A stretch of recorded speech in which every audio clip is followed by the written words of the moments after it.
નમસ્કાર દર્શક મિત્રો, હું છું રૂપલ વેચિયા. સંપૂર્ણ ન્યૂઝમાં આપનું સ્વાગત છે. ભાભર મામલતદાર કચેરી ખાતે વિદાય અને સત્કાર સમારંભ કાર્યક્રમ યોજાયો હતો. આ પ્રસંગે બદલી પામેલા મામલતદાર કેસી પરમારને વિદાય અપાઈ હતી, જ્યારે નવા આવેલા મામલતદાર જિગ્નેશ જાનીનું સ્વાગત અને સન્માન કરવામાં આવ્યું હતું. આ કાર્યક્રમમાં સુઈગામ પ્રાંત કચેરીથી પ્રાંત કલેક્ટર અરવિંદભાઈ પ્રજાપતિ ખાસ ઉપસ્થિત રહ્યા હતા.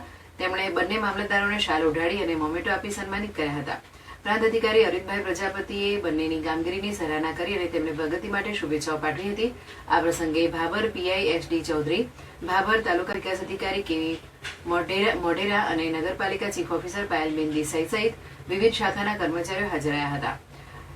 એફએફસી એસોસિએશન અને ભાભર તાલુકા સરપંચોને પણ બદલી પામેલા મામલતદાર કેસી પરમાર અને નવા આવેલા જિગ્નેશ જાનીનું સાફો, શાલ અને વિવિધ મોમેન્ટો આપી સન્માન કર્યું હતું.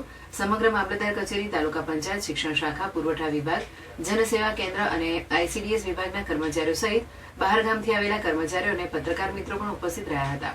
સૌના સહયોગથી આ વિદાય અને સત્કાર સમારંભ કાર્યક્રમ સફળતાપૂર્વક સંપન્ન થયો હતો.